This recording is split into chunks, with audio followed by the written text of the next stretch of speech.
Welcome, ladies and gentlemen, and fellow watchers, to another episode of The Watcher's Point of View. Today with me, I have that fat girl Dana from Fat Girl Media. And, that Fat Girl Media, right? Yes. Or is it The Fat Girl Media? No, it's that. That Fat Girl Media. Okay. Yes. Well, welcome to the show. I'm glad to have you aboard. Thanks. I'm glad to be here. Of course you are. Of course you are. Anytime you get a chance to hang out and do a podcast or just, do your media thing, and I know you're always happy. Yeah, pretty much. Dana's actually helped out before with some other venues I've been involved with and other things such as survival. I'm actually a part-time survival instructor, and she came out and did a couple episodes for our school and the gentleman that I actually work for. So that did a great job, by the way. We greatly appreciate that. It was fun. It was, and you know what, and especially with the weather was so jacked up that day. It was rainy and cold and but it was great. But you know what, it was a perfect survival situation. Mm-hmm. And with all the people that we actually had there with us, the cool thing was you really saw the different variations of survival, where you had one gentleman there. Only reason I'm not going into great detail is because survival is going to be later on down the line as one of the episodes, and we'll get in more detail. But one of the gentlemen there, he actually is from Colorado, and former military, things of that nature, has his own set of survival skills for his climate and where he's at. So, his pack that he had was made for him. Right. Myself, I have my own pack for what I'm doing, and then you had our commander with his pack on, and he had his stuff set up a certain way. But it was really cool because we actually had medical professionals there who, and when I mean medical professionals, I'm not talking about EMT paramedics. I'm actually talking about, we had a doctor with us, and you saw him walking around because he wanted to connect more with the earth, even though it's been rainy and everything, barefoot, just, and considering the urban environment we were in, I personally don't think bare feet would have been the proper thing. But you know what? He walked slower, but he was more connected to the earth. But considering what we were doing and the scenario that we were technically in at that time, I don't know. Like I said, he had the Cody Lundin thing going. I wasn't mad at him for it, but God bless, But it was really good how you did everything with us and really captured the essence of what we were talking about, bugging out. So thank you once again for that. You're welcome. And like I said, and I've seen a lot of your medias also. I've seen some your photography from C2E2 and seen a lot of stuff you've done with, what was that, the auto show, the Honda? I did the auto show. I have a friend, Honda Pro Jason, and he is amazing. So we talked about Honda. Really? Yeah, that's what we did. Because I have a Honda, too. Oh, go fig. Okay. That makes things easier. No, got a question for you, though. That Fat Girl Media, how did that all get started? Well, it actually started when I was acting. I went to Second City, and then I went to Piven Theater Workshops. Okay. And at the time, this is before Melissa McCarthy became anything, there was no, fat girl leading role. It was always, the kid or the woman who was getting picked on or the best friend. There was no actual leading role for a fat girl. Okay. And I wanted to change that because I wanted to be on camera, obviously, because I was studying acting. And and it just, it kind of started from there. I was like, I'm just going to write my own stuff. Now I got to learn how to use the camera. So I went to Disney World. They had a, what was it called? A digital media workshop for a week through New York Film Academy. Okay. So I went down there and I learned how to do basic editing and basic filming. And then I went to Illinois, I don't know what it was called then. Illinois Media School is what it is now, where I actually ended up teaching video production. I went there to learn more and obviously learned enough to teach people. Right. So that's where the company itself came from. The name came from when I was acting. Okay. My mom was in the audience one night, and this woman kept saying, "Wow, that fat girl's really funny." that fat girl can really dance. Really? Like, I really love seeing that fat girl on stage. So instead of being like, can I curse on your show? I don't even know. We should have gone through that. Well, you know what? No, it's 18 and over. I always say 18 plus or 21 plus and over because I want to, you know, because like I said about the show, it's open heart, open mind. They have to come in here with, and also we do talk about controversial things that could trigger people. And there's things that can be discussed in here where, you know, we're going to keep it real and adult. Right. So, yeah, say what you got to say as long as it's not like a ton of F-bombs. And it's not a ton of F-bombs. It's just one bitch. Well, now more two. Okay, well, that's fine. That's fine. Two's fine. Yeah, that's okay, right? So instead of being like, bitch, who you calling fat? I was like, I'm going to embrace that. Right.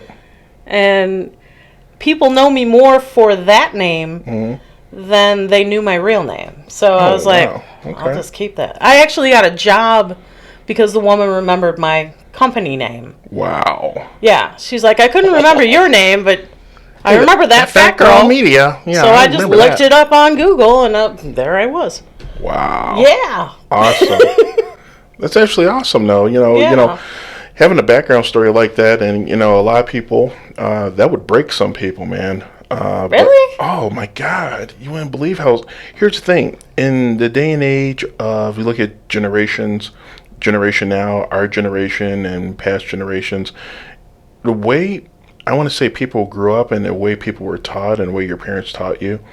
Like in our age bracket, we were taught that, you know, not everyone gets a freaking trophy. Right. You know, and, you know, there is a thing called second place. It's because you didn't win, work harder, and do what you got to do to take the championship from next year. You know, it's kind of I'm going to disagree with you on that. Oh, that's fine. But, you know, it's kind of like we actually had we were competitive in our age bracket, you know, in school and things of that nature, you know.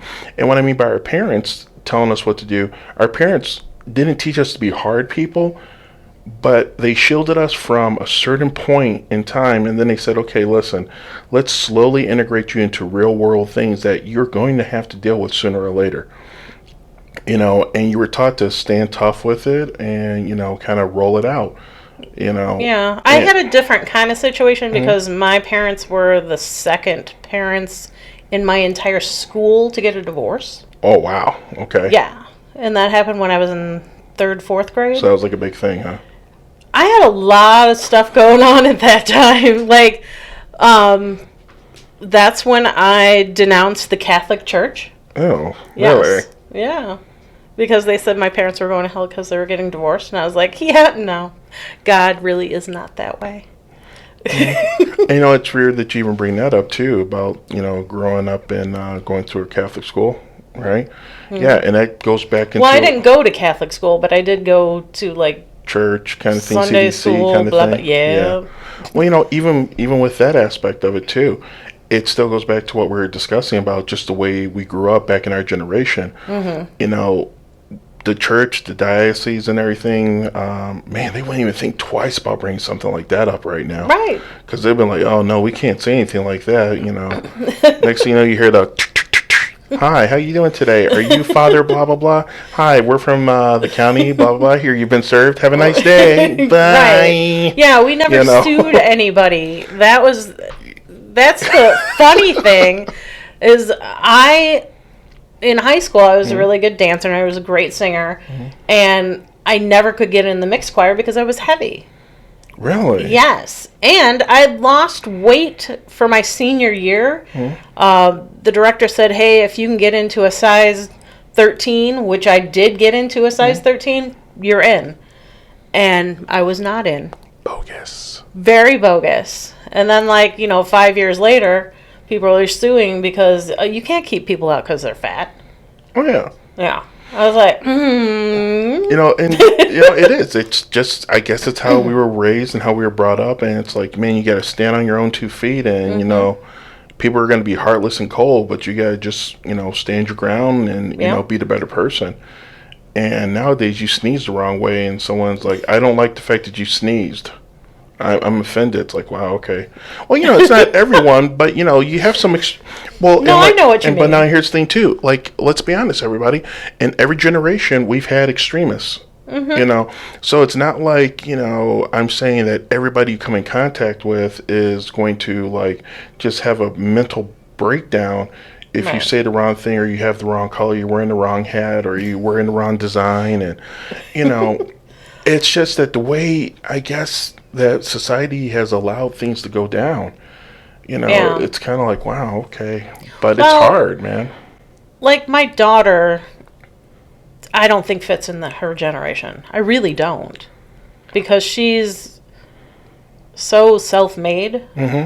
Like, she decided, I want to be a mechanic. So, boom, she's a mechanic. I think a lot of that had to do with upbringing, too, though.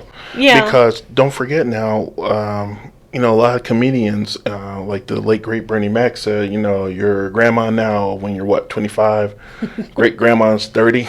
Right. It's kind of like, he was making a joke, but the sad part about it is that's some truth to that. Right.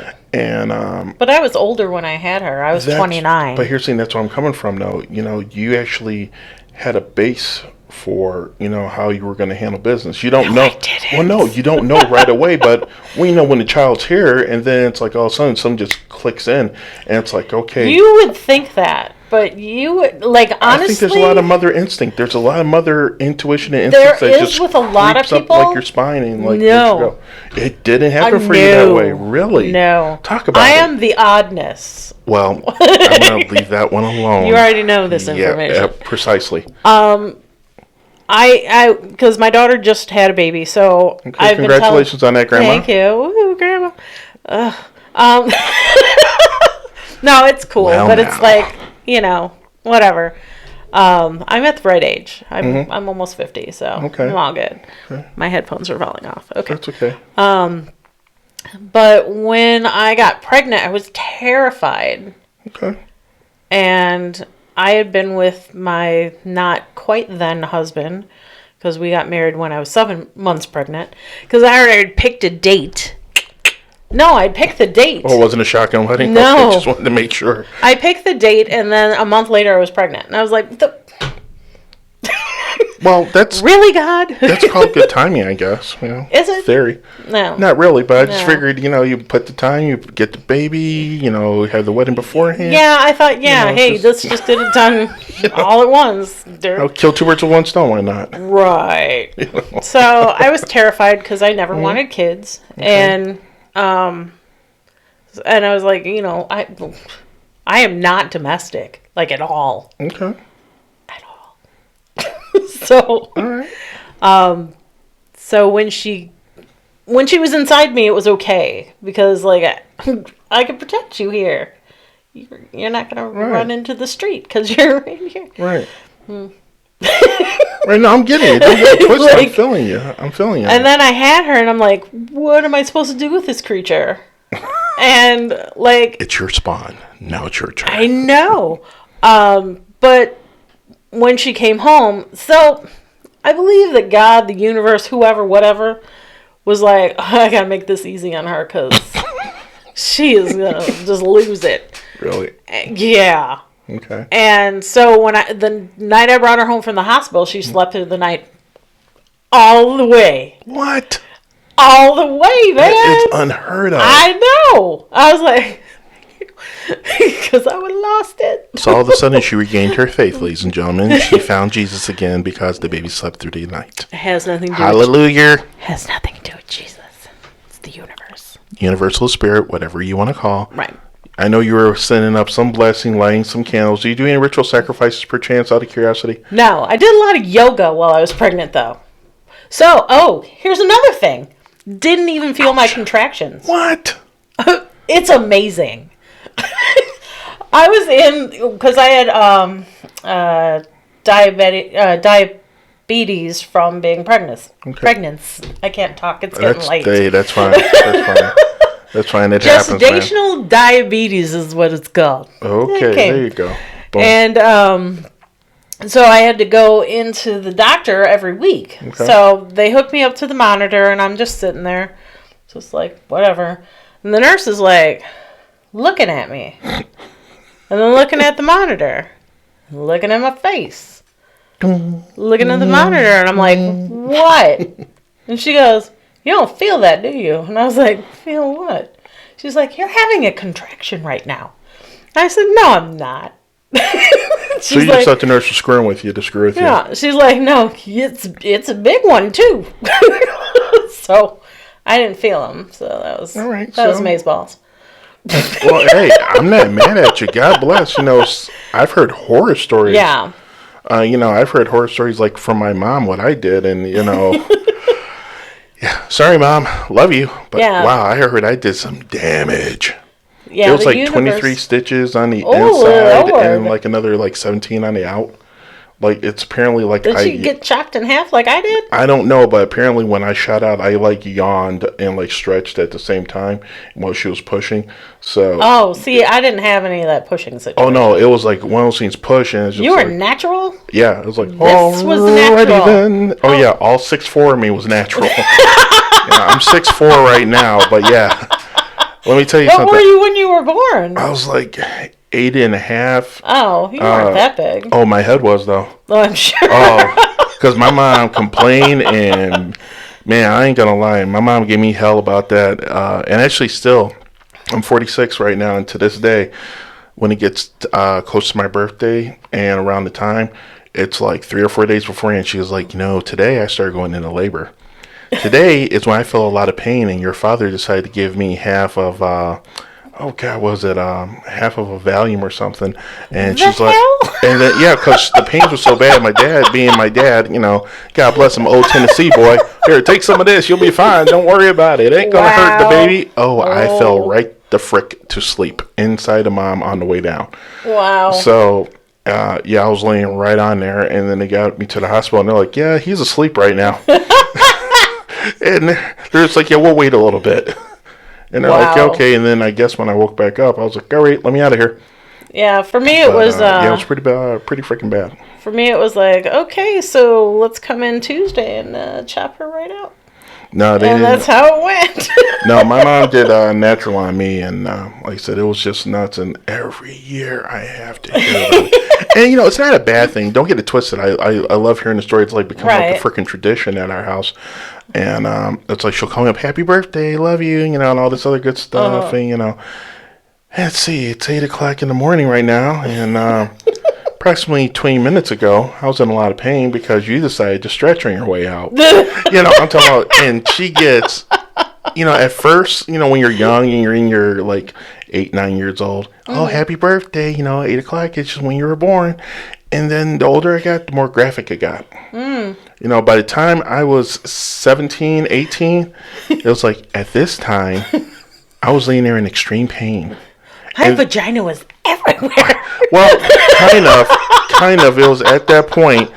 And, I'm talking about, I heard all the freaking horror stories of, like, it was like, I almost felt like in October, Jason meets, Michael Myers, Freddy Krueger baby. This way it sounds like I came out. Like, I thought it was barbaric almost. Wow. But, and like I said, it's comical to hear about it. And, and those are the things that you remember and kind of like laugh about. And, she had a spiritual experience, she said, because she kept calling on Jesus and everybody else from the Almighty. And, help me, Jesus! Yes. Get this out of me! Yeah, that's... I never had that moment. It was like, okay, it's 10:45. You know what? Actually, I have one of my buddies. I will not mention the name on the air. Good friend of mine, though. When they told me about their birthing experience, I almost flipped out. Really? Oh. And it wasn't like... Because I'm used to things of... grotesqueness or very graphic stuff. Birth is grotesque. Well, hey, let me tell you something. As an EMT back in the day and going to class for that, and when you find out what can and could go wrong and what can naturally happen, let me tell you something. You were to deal with what could go wrong compared to what's going to happen. Okay, what could go wrong, put your mind away from the what could happen, because when something goes wrong, you go right into take care of it mode. Right. The things that naturally happen, I'm talking about, you have to have a strong stomach to be an EMT. And it's not for me. I'll tell you right now, the first half of the class, you're like, rock on. No, this is going to be awesome. I'm learning about the human body. This is this is an orbit. This is zygoma. Okay, this is the xiphoid process. I'm telling you, you're getting to get this is pus getting in your face. You know what? This is all the technical medical terms you're learning, and you're feeling like a baby Jesus doctor. Okay, I'm talking about you are, man. I'm talking about when you literally. That's not a joke. It's like you start getting, and then when you find out about giving people like insulin or helping with insulin, if you're an EMT and you have a paramedic with you, and well, my time you had to have a paramedic with you. I don't know what it is now, but if you had to give someone some insulin or something, or jab them with an insulin needle or pen or wherever the case may be. Time. Oh my God, they already said they're like you're gonna have a Jesus complex, and I'm sitting there going, why would they have a Jesus complex? And then when I actually saw someone who was literally out of it. And then they popped him with the needle, and it was just like, it was like hello. If anyone's ever seen Mulan before, okay, it's just like, oh my God, Mushu, the Red Dragon, right? It's just like when I know it's Eddie Murphy, but I'm talking about. Remember when in the beginning, when he was sitting there talking to the ancestors, and you just see him pop down, he goes, I live! Yes. Oh my God, that's exactly what it is. It's like they rise right up from it. It's just like a whole new experience. It is like, and you think about it, it's like kind of a Jesus complex or a Lazarus pit. You're like, oh yeah, they're not going to make it. It's like, oh my God, they just lifted off the ground. So the one and only time I was in an ambulance was actually last summer. Yes. Do I want to ask? I thought you already knew.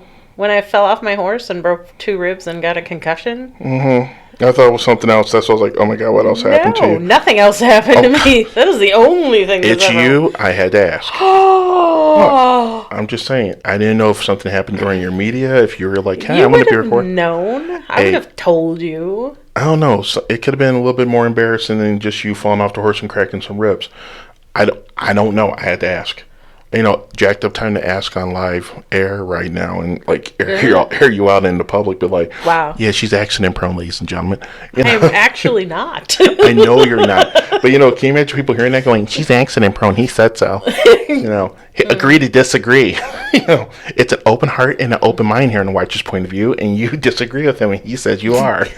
Actually, laying all jokes aside, I've known Dana for a long time, and like I said, this is just how her and I joke, man. Yeah. It is. It's just how we joke around. But you know what? I did have a question for you, though. I have an answer, probably. 19 out of 10, yeah. You were talking about your pregnancy and everything, doing yoga, right? Yeah. I want to hit up on that for a little bit. I was just thinking about something that just came to me. At that point in time, what people might not know about you, you're a vegetarian, right? Yes. Were you vegetarian during that time? I was, because... Really? I had morning sickness from conception to birth. How long have you been a vegetarian now? 20 years. Wow. Yeah. All right. Congrats on that. Well, no, I have to say congrats. Trust me. Hey, come on. I'm not the best vegetarian. No, it's okay. But, seriously, you've been a vegetarian, huh? Yeah. Wow. I've done vegan and I've done raw. Really? Yes. Really? Okay, so hold up real quick. You are a vegetarian. Yes. You tried the vegan road and you've gone down the raw road. Yes. Really? Yeah. Okay, my question is this. Which was the hardest?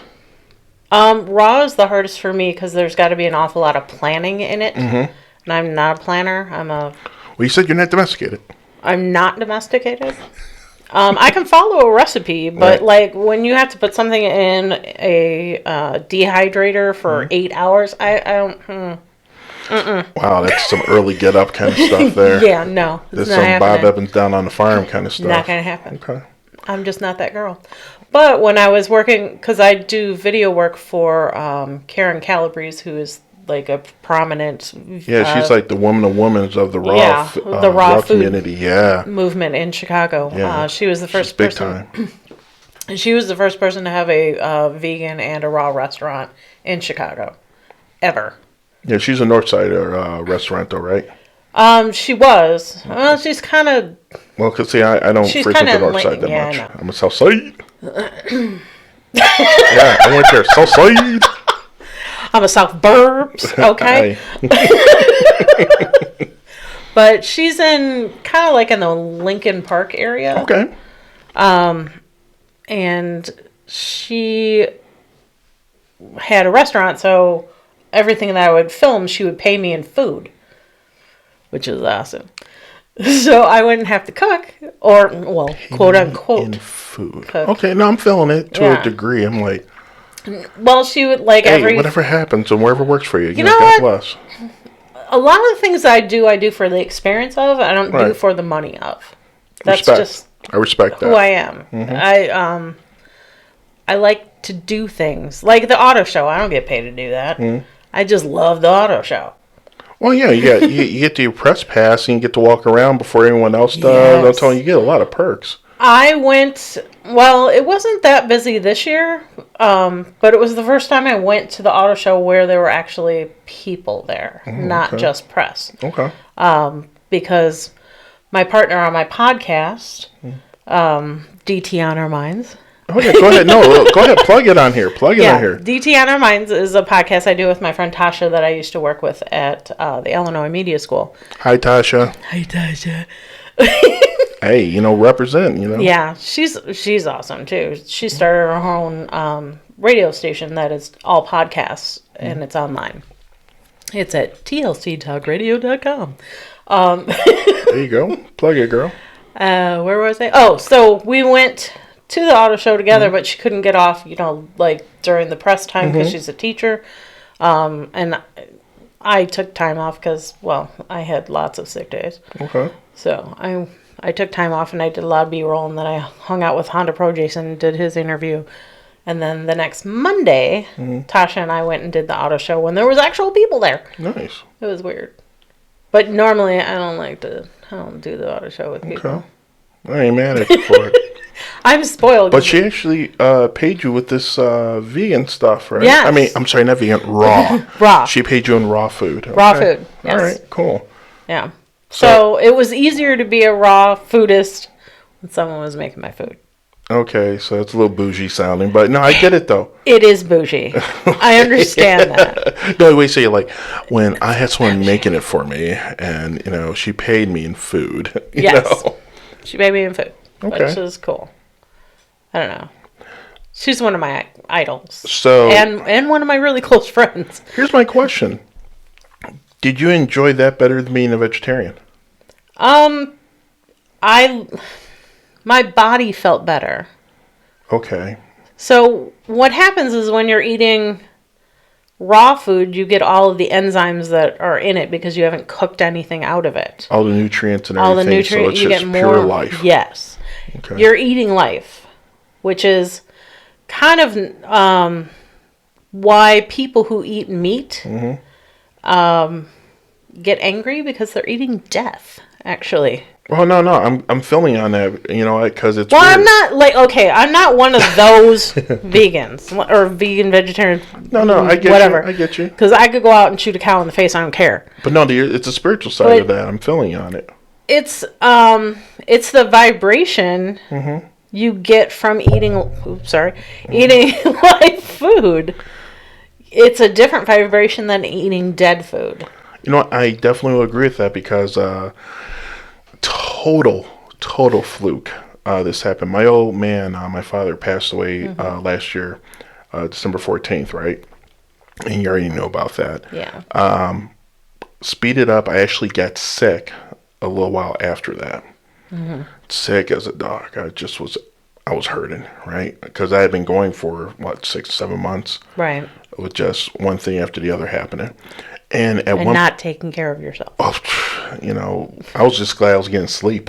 Right. I was happy with that. But now here's the thing I found funny though. It was a fluke. I bought a ton of greens. I was buying mixed greens, salads, hummus. I remember Dave's sunflower seeds and Dave's pumpkin seeds. Well, they actually had something else called a snack pack. Right, and the snack pack, it was in there. It had they had one that had nuts and everything else in it, right? And everyone who knows me knows I am highly allergic to nuts. So there's a ton of things that I have issues with, like no peanut oil. Do you cook in olive oil? So when I go out to restaurants, I'm talking about I am that person that just drives people up the wall. What do you cook in? Is this has this? Is this He's almost as bad as a vegan. Oh yeah, damn near. And that's why I'm bringing it up. Because even with that, they found this snack pack, and it had chickpeas in it, had pumpkin seeds, had sunflower seeds, and a couple other things. with just some basic sea salt on it. And for 7 days straight, and like Ralph Smart said, 7 day vegan challenge, baby. He's a YouTube personality who's very much awoke. And like I said, I watch him every now and then for some, just to get a different point of view. I really do. I watch him for different points of view because a lot of his stuff I do agree with. But he says 7 day vegan challenge, baby. You got to do this, you got to do that. And I'm like, yeah, okay, whatever. 7 day vegan challenge. Let's get to where you're talking about, But he's so comical and he's so honest about it. So it makes you want to watch him. Right. And next thing I know, I actually did a 7 day vegan challenge without thinking about it. It was just like, and it wasn't because it was a subliminal message. 7 day vegan challenge, you will do. No, it wasn't anything like that. I just had to teach for salad all of a sudden. Because your body, if you listen to your body, it tells you what you actually should be eating. Oh my God, it was weird too because I agree with that. Because all of a sudden, all I wanted was salads with Caesar dressing, and then I don't know if Caesar dressing is real vegan. Well, no. I wanted salad dressing with Caesar. That was day one. Okay. Day two was balsamic vinegar and olive oil. Okay. And then all of a sudden, that wasn't enough for me. And then I grabbed that snack pack of David's, and I cut that open, just threw it on top of there. Then I was like, oh my God, that's not enough. And then I had onions. Then I threw pickles on there and cucumbers. Pickles? Oh yeah, it was weird. And I was just like, what the F? I sound like a pregnant woman, right? Yeah. And it was just like the weirdest thing. But for 7 days, that plus hummus is all I ate. Well, that's not a... And, well, here's the thing. It's good. But... It's not a drug. Here's what's weird about it. It was that plus I had some watercress, some stuff like that. But I did that for 7 days, man, and literally it was like an eye-opening experience for me and my body. It was the weirdest thing because all of a sudden I'm like, I feel calmer. Yeah. I was sleeping better. I will say this. I've always been into different spiritual things. As you know, I've always been into different forms of martial arts for spiritual purposes, different forms of meditation, different forms of chakra meditation, kundalini, things of that nature. I will say, that's not a joke, man. When you have 7 days of going without meat and your body purges it out your body, it is the weirdest sensation, man. It's like I almost felt, for lack of a better term, I felt alive again. But you can feel your body resonating. You will feel vibrations. That is the truth, man. Yeah. It's like, and you'll start feeling and hearing things, and like I call them the 6 clairs. You get that clairvoyance going on. Everything was just really becoming more clear. It's weird. Your next level is to do a 28-day detox.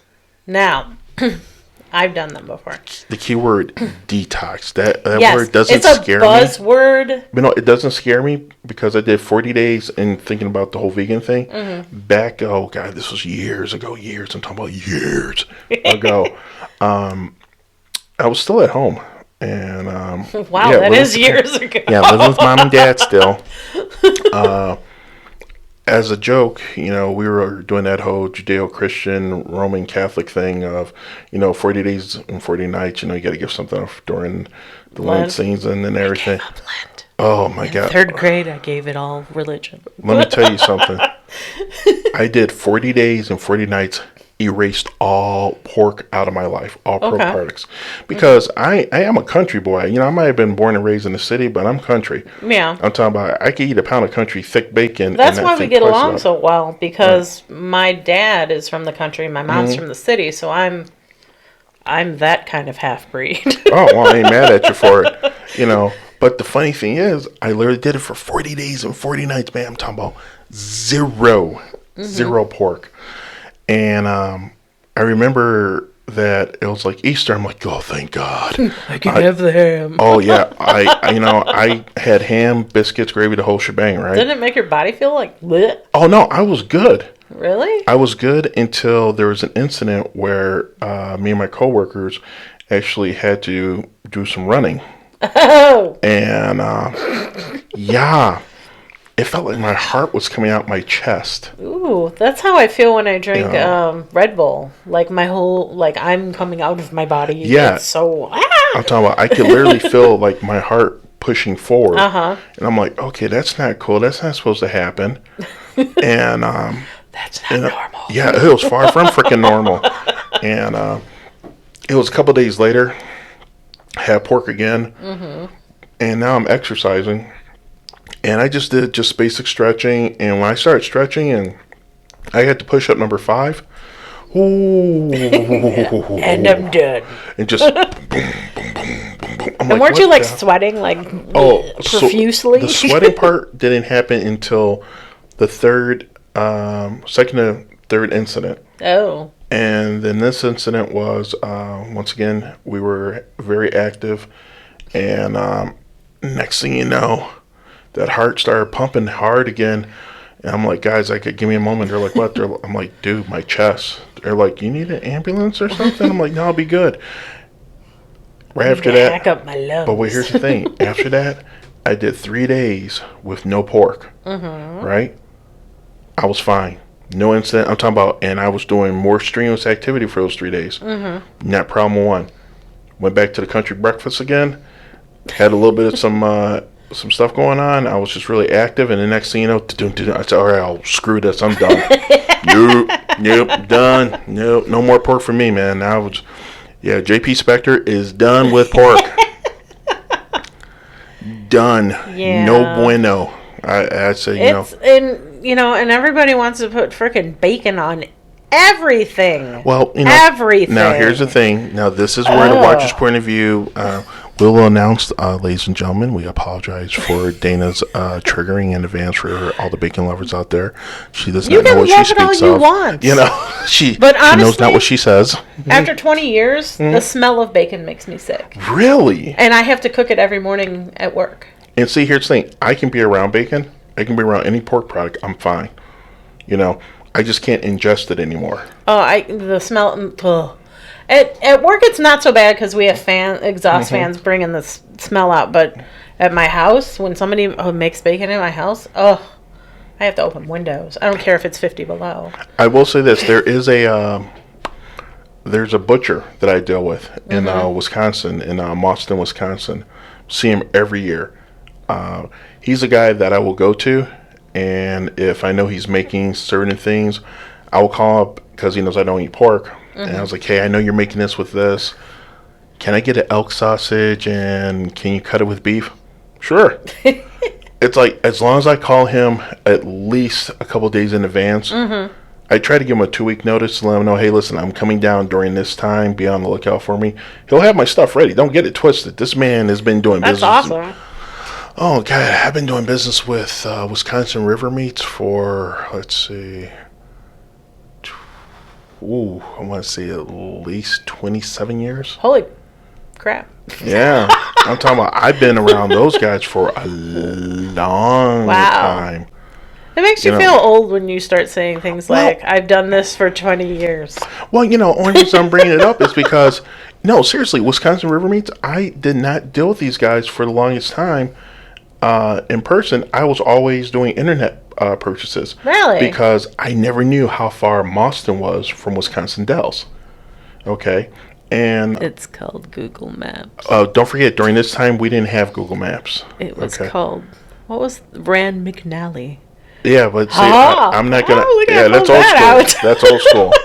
That's real school. Some people are going to be like, what the hell is Rand McNally right now? Look it up. It still exists, yes, actually. Yes, it does. Hey, any truck stop you go to, any road trip area or tourist location, it's still on the computer. You will still have one of those bad boys. I'm talking about, what's really spooky? Heading back to that real quick. My dad, I went downstairs at my parents' house a little while ago. There's so much freaking nostalgia in there, it's scary. But he still has one of those big atlases? leather-bound ones. With the big brown leather and everything, and then you fold it over. Oh yeah, he still has one of those big boys on. I was like, man, I said, now that's some nostalgia for you. Yeah. But it's weird though, because like I said, I never knew how close they were. And one day I actually did look it up. I started putting 2 and 2 together, And I asked a couple of my friends that were from Baraboo and things of that nature. And I was like, hey, guys, how far is Boston from here? And they're like, maybe 35 minutes, 40 minutes. I'm like, what? Oh, it's like a trip down the mountain when I'm in. Oh, he should have never Georgia. told me that. And then I sent him a message saying, hey, listen, I'm going to be in town. I'm going to come and visit finally. He goes, I'll be waiting for you. And literally I walked in and I was like, hey, is Dave here? And they're like, yeah, well, tell him who's here. And I just like, Jesus, I never told him my actual name. I never told him my birth name. And he only knew me by my first half of my old email address. Oh, okay. So I hit him up with the old email address, and next thing you know, you see him come out, and it was like, man, it was like we have met each other and knew each other forever. This is just like our first face-to-face, and great bunch of people, man. I'm talking about Awesome. Wisconsin roommates. Yeah, I'm giving them a little plug right now. Best company I've ever dealt with. Really? You get the bang for your buck, number one. Fresh. And me personally, like I said, I don't eat pork. They got me covered over there. And it's kind of bad because when they see me coming in now, it's just like, oh, Jesus, the beef jerky guy's here. And they'll know to have Dave. I'll be like, hey, is Dave here? And they're like, yeah. And he'll come out from the back. I'm telling you, he could be busy as hell.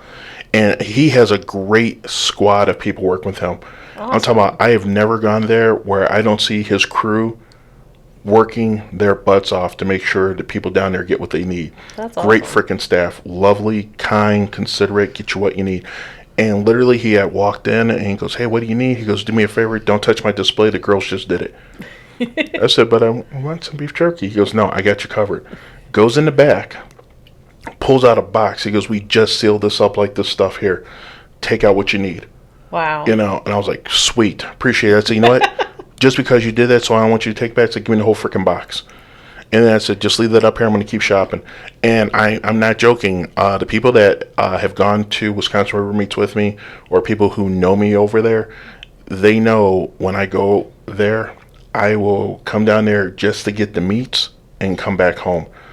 But I literally have enough meat from, I want to say from November all the way until May. That's a lot. Sometimes June. Literally, I'm talking about I have everything I need because they have some of the best prices that you can't beat.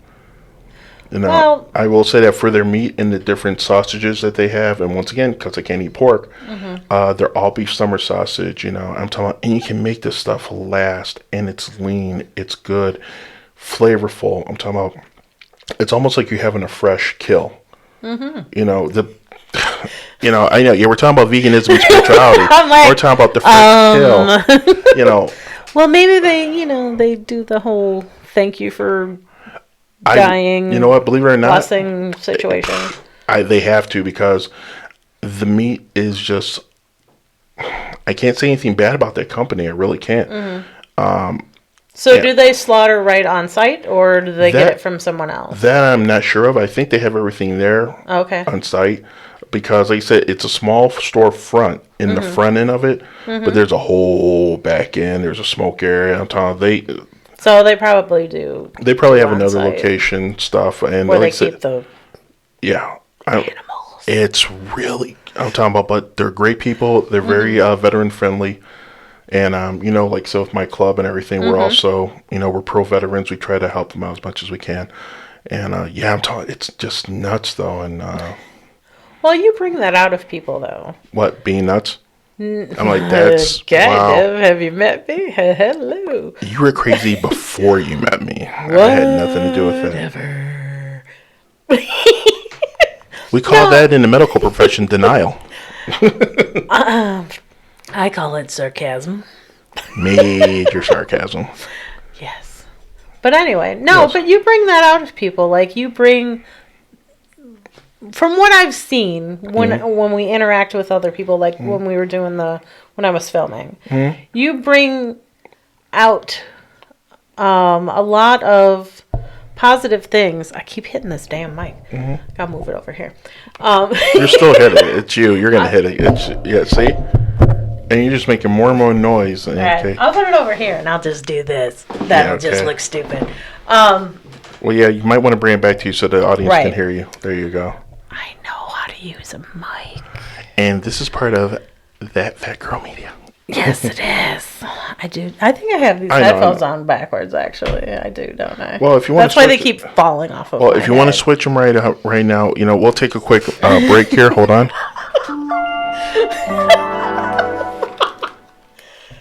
No, I think I do though. And now they just turn funny. No, I have them on right. And now they're turned around and I can't get them back. Are you still making noise? Mm-mm. Are you lying? No, I'm just waiting for you. I can't get it back on. It turned around. What the hell? What did I do? Oh, that. Yeah, I wonder if that's going to get edited out. It will in the video. I'll do a close-up on you, making faces at me. And welcome back. That's going to be our exit and intro now for Dana's little, My little situation. Yeah, we're just going to leave it at that. Okay, so I'm going to go back to the... Oh, no, please don't go back. Sorry. I said it. Wow. I'm trying to give you, like, a compliment. I know. Go ahead. And, like, you bring... Like, everywhere I've been with you, you pretty much know everyone. Like, you just do. And there's nothing wrong with that. Because I'm, like, the complete opposite. I usually know, like, the people I came with. Right. And I'm not much of a person who, like, starts talking to... It's really weird that I actually met Honda Pro Jason. To be completely honest with you. Because you don't talk to people. Because I don't. Oh, I know you don't. I'm very to myself, and I'm always in the background filming. And I like to keep that distance. Social distancing. Oh. It's actually physical distancing. Whatever. If you think about it. Oh, no, I get you. Don't get it twisted. Social media all over the place. But the way I met him was really funny because it was both of our first time at the Chicago Auto Show. And we met in the parking lot. So I'm walking with, all my gear because I've got, hundreds of pounds of gear. And I'm walking across the parking lot and I see this guy kind of walking next to me, and then finally he kind of gets up to me and he goes, do you know how to get in this place? And I said, no, I was kind of watching you to figure out if I could figure that out too. Hey. So, and that's how our conversation started, and then like we spent the whole day together just hanging out. Like I would go shoot like Toyota, and then I would come back to Honda, and I would go like all these other places, and we ended up having for the press days, they have breakfast and lunch. So, yes, it's awesome. So, we ate lunch together, and we've been friends for probably as long as I've been friends with you. Oh, really? Yeah, because this was our eighth auto show. So, nice. We've known each other about 8 years, 8 or 9. Yeah. Yeah. So, yeah. At least. Wow. Yeah, man. But you do know everyone, and you kind of bring the good out of people, if that I see what you're talking about. Well, here's the thing. I'm just going to be honest. When I meet people, I know everybody comes from different backgrounds and different things that they've been taught and different mannerisms, attitudes. But I always take people for who they are as they are. And, I'm going to be me, right. And it's, when I meet people, I'm giving them the genuine product, it's just like, hey, this is who I am. This is what I'm about. This is what you see is what you get. Right. I do it from the heart. Right. I really do. I do a lot of things from the heart with a lot of passion and compassion. It's like, I do stuff with Save 22. Right. And, my club is very involved with them and with other different veteran organizations like Canines for Veterans, Operation Combat Bike Saver, 300 because he's my brother, Sean the Veteran Guy, and Veterans for Life, Vet Life, for late, vet life, ladies and gentlemen. you know. Well, and it's just like I always get tongue tied every time I try to get his up. But Sean, the veteran guy, you know, he was just on here Right. a little while ago, and you know, the conversation him and I had, he like let it out. He kept it real. He's, you know, I asked him some serious questions about where's the issues at as a civilian. I see there's issues, and Right. you know, I see there's ego here. There's this, there's that. What can we do, or what do the organizations need to do to get the information to the brothers and sisters? And all of a sudden, man, he just came out, boom, and just like boom. And you know, he is a straightforward cat. Right. But I wouldn't have met him if it wasn't for Save 22. Right. And Save 22, just to give you a little background about them, they're based out of Ohio, and Carrollton, Ohio. And I was on Facebook, and literally I just saw a guy there, and I was just like, man, what's this dude doing? And because I was doing the slow roll, you know, like, you know, taking my time, right? Just like, ding, ding, ding, ding. And then I see the big Eagle Globe and Anchor in the background, the EGA. And all of a sudden I see this gentleman in green, and I'm talking about he's got a mission face. I'm talking, he is serious about what he's talking about. But my phone's on mute. You know, so I'm like, let me see what the hell this dude's talking about. Because I'm talking about, it looked intense. And I'm like, wow. You know, we just, what was it? I think that was right before we did the thing with Operation Combat Bike Saver, where my VP had set that up. And we went out there just to let them know, hey, we're here. This is who we are. If you ever need anything, let us know. You know, blah, blah, blah. And next thing you know, like I said, I'm seeing this guy go at it, and he's calling people out, saying, hey, listen, I'm from a small town. I really didn't know how small until I looked it up. It's small. You know, and then he kept just keeping it real. Like, we have this problem with the veterans, and we have this, we have that. We need this, we need that. If we can do it here, that means we can do it anywhere. I'm telling you, his message was strong. Right. And I hit him up. I was like, hey, this is who I am. This is my organization, my club. This is what we're about. I said, you know, what can we do to help? He said, just show up. I said, okay. I said, you know, we're from Illinois, right? He goes, really? I said, no, we're showing up. Believe that. That's happening. Well, here's the thing. I guess he really didn't believe it until we like showed up, and then all of a sudden he's like, "Oh my, you guys really showed up." I was like, "Well, you thought we were joking?" Well, you know, a lot of organizations say they're going to do stuff, and then they're going to. Well, now here's the thing. Because not a lot of people are organized, and not a lot of people are about raising the vibration. Oh well, and we are. You are. I have to be, you know, that's that's kind of like my mission. Right. You know, with the open heart and open mind thing too. It's like, because when we got down there, I was, you know, this guy who has this club and their veteran support club, but, you know, their things about brotherhood, you know, because my club is about family, brotherhood, keeping everyone together. It's it started off as a Masonic group, but then we found so many people who were not, I don't want to say Masonic material, but people who didn't want to or didn't have the time to join the Masonic order or would have any knowledge about it to know what they were joining in advance. Right. That I said, you know, we got all these guys who want to help and all these other ladies who want to help. And and we sat down there, my VP and I and a couple other people, we got together and we said, you know what, we just got to open it up.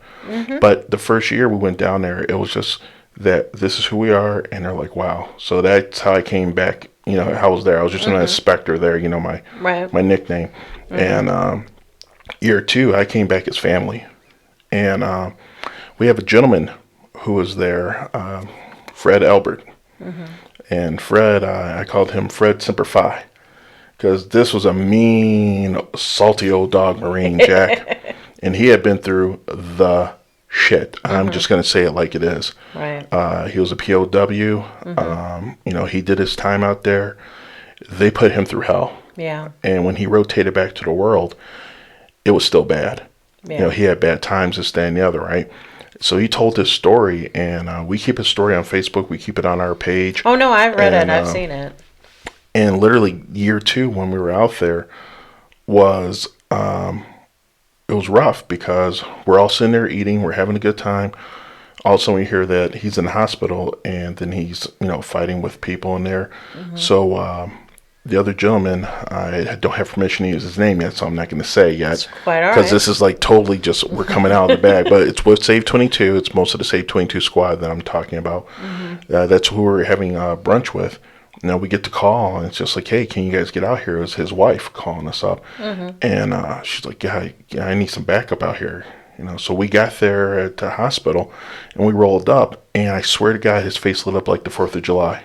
I'm talking about, because when we turned the corner, I'm talking, we could hear him coming down the hall. Oh, wow. And I'm talking, it was a long hall. And we could hear him. We're like, what the F? I'm like, is that Fred? He goes, yeah, I think so. And when we got down there, we're like, hey, what's up, Salty Dog? I'm like, what up, Marine? And everybody's talking because he was an honorary Leatherneck from the Leatherneck MC. And he looked up, saw us, and I'm talking about, he just, boom. He was just all happy, joy. And we're like, Fred, what the hell's your problem? He looked at us. He goes, they won't let me smoke. And we're like, okay, let's, okay, we can work that out, Fred. Just calm down for a moment, okay? So we got him calm, and the nurse over there, she's like, well, we can get him a nicotine patch. I'm like, apparently you don't understand what Fred's been through. Yeah. The person in question, I almost said his name. We looked at each other. And when we looked at each other, we're like, yeah. We just nodded, and we could read each other's minds. I looked at his wife. I said, hey, Mama, you got those smokes on you? She goes, yeah. I said, you guys later? Yeah. I said, give them up. She gave him up. We looked at each other. We picked up Fred, threw him in the wheelchair, and we rolled him down. Sir, there's no smoking on the property. He can't, blah, blah, blah. We're like, yeah, duly noted. See you later. We took Fred downstairs to get a smoke in him. He calmed right down. Well, right? Yeah. But see, there's more to the story, though. There's more to the story about Fred. I haven't really said, because I kind of want to leave that open right now for another episode to tell you what he went through, and then people can come back to this part and be like, oh, wow, now we understand why you guys did what you did. But all of a sudden, we were down there, we're doing our thing. Fred came back upstairs. He was good. They gave him his meds. They're looking at us like we're complete jerks, right? Well, I mean, they are medical people. Right. But Fred had been through so much. Fred could go the way he wanted to go. Put it that way. I understand. And when I mean Fred went through a lot, only thing I'll say is this, so I don't tell his whole story right now without having everything in front and doing a full episode on it. It'll be upcoming episode. There is definitely. Fred was a POW during monsoon season. They kept him in a tiger cage. Oh my God. Okay, think about what I'm saying there. Yeah. All right. He's in the tiger cage, trying to hold himself up, on those bamboos and keep your head above water. Right. And you're submerged in that day in, day out. Now, he escaped a couple times, and, granted, they caught him each and every time, and there's some more to that, but I'm not going to hit up on that. But that's a small portion of what he endured. Wow. Small, right? So get back to what happened. We got him back upstairs, right? He's cool. Nurse is looking at us like, what the F? Everybody's looking at us like, I don't believe he's this calm right now, right? So day keeps going on a little bit, and next thing you know, he gets twitchy again because, they're like, well, in a little bit, you're going to have to go in for x-rays. Fred's like, yeah, I need to get smoke in me again. And we're like, all right. So we put him back in the wheelchair, right? And we went downstairs again. Now we're sitting there. I'm talking about Fred hit it. Fred's sitting there smiling. Got his butterfly IV in and everything. He's just hitting it, man. Just like not caring. And I got pictures of it. And I got some really nice photos of just Fred sitting there, just being Fred, man. Yeah. And the gentleman I was with, I should say the brother I was with from Save 22, because that is family, man. It is really family. We're sitting there, and all of a sudden we see a security vehicle come flying around the bend, and I'm like, what the F? Right? I'm talking about he looked over, right? And he looked at me, looked at Fred, looked at my brother from Save 22, looked at all of us, gave us a salute, drove right off. And the only thing I thought to myself, I was like, I know she just did not snitch on us. Did she snitch on us? Well, I mean... I'm like, did she snitch? Oh, no. Here's where it's funny. Because I'm like, I know she just didn't snitch on us. I'm like, that's cold blood. And I'm looking up. I'm like, oh, you're effing kidding me. I said, you got to be kidding me. And they're like, what? What's going on? And I looked and said, dude, look up. He goes, what? I said, we're underneath the security camera. Nobody had to snitch. It's too stupid to make up. Wow. And then I said, oh, we got to get a photo in front of this.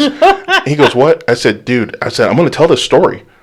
I'm like, I got to tell this story again. I said, no one's going to believe we're underneath the security camera. My man Fred's sitting up here smoking a cigarette like it's no one's business. Big old sign that says no smoking on hospital premises. You know, I said, no one's going to believe this. No one. And when I did tell the story for the first couple of months, everyone's like, yeah, you did not do that. You and this dude did not do it. I was like, no, I got a picture to prove it. They're like, yeah, let's see it. They're like, oh, damn, you did. And then when they heard the story about Fred, they're like, we would have done the same, brother. Now, to give you an idea about that, too, we got Fred back upstairs, and we started telling everyone this story. Oh, we did, and everyone's cracking up. And one of the gentlemen came in to take him down for his x-ray, right? Uh-huh. He started to get a little ornery again. Like, we're like, Fred, we'll walk with you. He's like, oh, well, that's all you had to say. Okay. I'm talking, he got back in the bed and, like, leaned up like, yeah, I'm good now.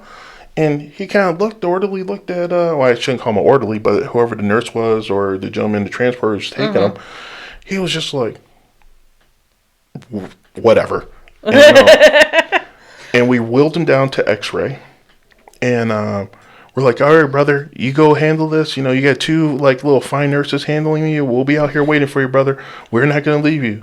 You guys are good, thanks. You know, and we let the whole thing go on. And we could see the gentleman in the transporter kind of had, I don't want to say a bad attitude, because I'm sorry, I know what it's like to work in the medical field. I'm telling you, you got to deal with a lot of unnecessary hell. Oh, yeah. But I can kind of see his face like, and I hit him up to Fred's story.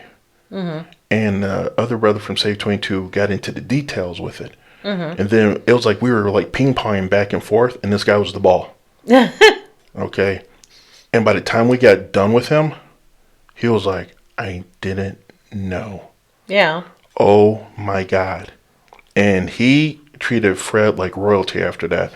And, you know, it's like, man, you should be treating people like that anyway, comfortable, right? Because, you know, you shouldn't have to hear a story for that. But I'm kind of glad his attitude changed because, you know, I personally didn't know how much longer Fred had. Right. Because I knew the laundry list of medications that he was on and the problems that he had. And the doctor's like, well, you won't be able to come to the event tomorrow. Yeah, okay, Fred showed up to the event. That's all I'm going to say to that. But it was weird, though, because when we told him what he had endured, what he had been through, we told him about Save 22. We told him about my club. And, you know, he found out, like, okay, you guys are all military. And you're military, too? I'm like, no. I said, I have a couple guys who have been in the military in our club. I was like, but myself and a couple other people were civilians. And the look in his eye was like, huh? But when he heard the story and then saw how Fred was reacting, I said, what you have to understand, man. And I said, the people out here at Save 22 and Ohio in general, let me tell you something about Ohio in the area that I was in. It is a very pro-military, patriotic group out there. Really? I'm talking about you don't go out there desecrating any flags or coming there with no flag-hating attitude. I'm talking about, you know, some people are like, I don't support our troops. Don't bring that out there. Oh, I support them. I don't agree that they have to be in wars forever. Oh, no, I get you on that. That's part of our, that's part of the thing, too. Oh, no. You know, I've heard some hater stuff come out with some of the people, but, like, literally out there, you got to be patriotic out there, boy, for real. Well, I mean, and, like, what I want to do is my retirement job. Media work? No. Really? No, I told you this. I know, I'm giving you crap. Okay, don't make me hit you. Whatever. I might. That's how it starts.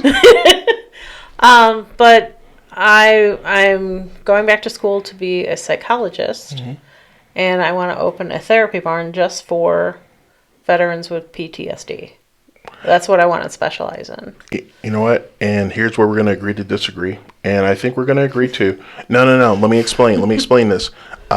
I've said this before, talking with Sean, the veteran guy. I prefer to use the term PTSI, Okay. injury, Oh, because okay. I feel it's not a disorder, man. This is not something that they're born with. It's not a Right. disorder. It's an injury they sustained from an incident or a traumatic event that took place.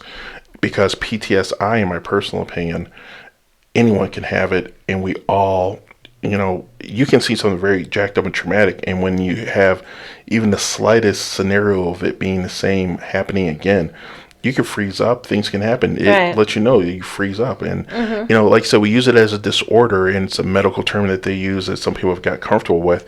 Like I said beforehand, like in the 60s and 70s, it's called shell shock. Right. Which made more sense. Let's call it what it is. Right. You know what I'm saying?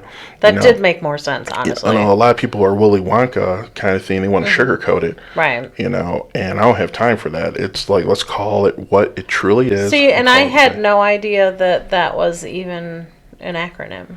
Well, I don't know if it's an actual acronym or not, but It is for you. I You just said it, so I that's call an it like, acronym. like I said, I just like I don't know if it's one of those known things or if it's because I circulated. had never heard it before. So thank you for educating no me. problem. I appreciate it. It's just I just feel that it's not an actual. The term is so loosely used because we do that so much nowadays. Right. We have general terms and they're used so loosely, but the loose terms, the weird thing about them is they have such harsh meanings.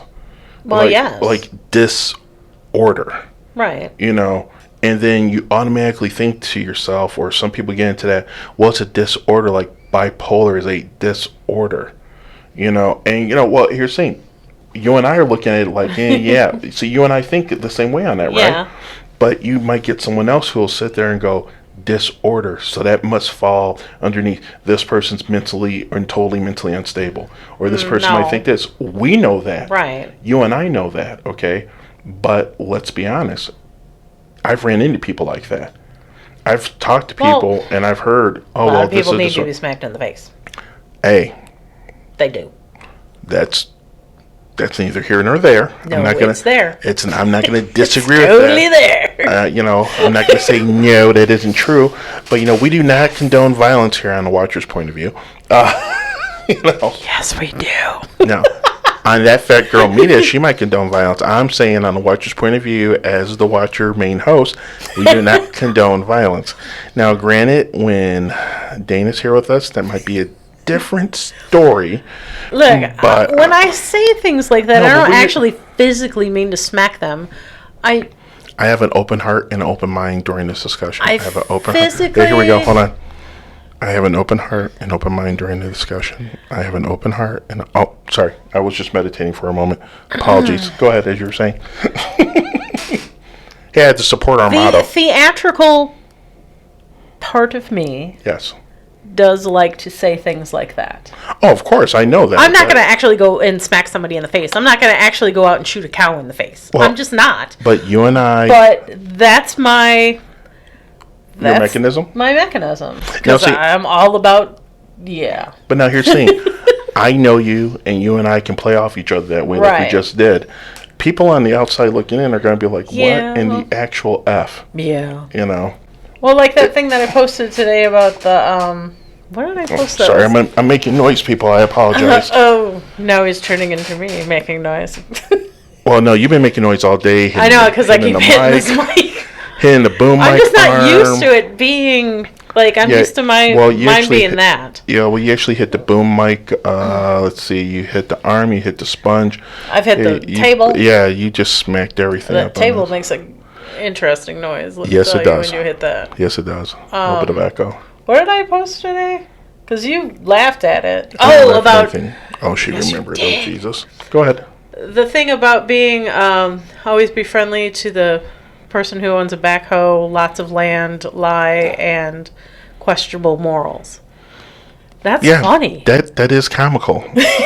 Some people would be like, "That's a terrorist threat," because you're probably one of those crazies now that has then a my hoe hashtag- and some My hashtag was hide the bodies, right? I was like, oh god, that's just not the beginning of a horror film. it's like, hey, Because I'm funny. and part of me was like this. You know what? Maybe I should call Stephen King up and say, hey, I have an idea for a new movie called #Hide the Bodies. Think Dan's going to write the script on this. Yeah, I do want to meet him though. Like, he is one of the people I want to have dinner with. He's a little creepy, but you know what though? That's what I'm old school with Stephen King. Yeah, you and I both. It's like I don't know. We can go back to Silver Bullet, all the other old school stuff that he did. He's always been good. My mom read Stephen King while I was in the womb, and then I read Stephen King when I was pregnant with my daughter. Right now, my daughter did not read Stephen King because she doesn't like to read unless it's some kind of a manual on how to fix a car. Hey, it is what it is. Where she's at.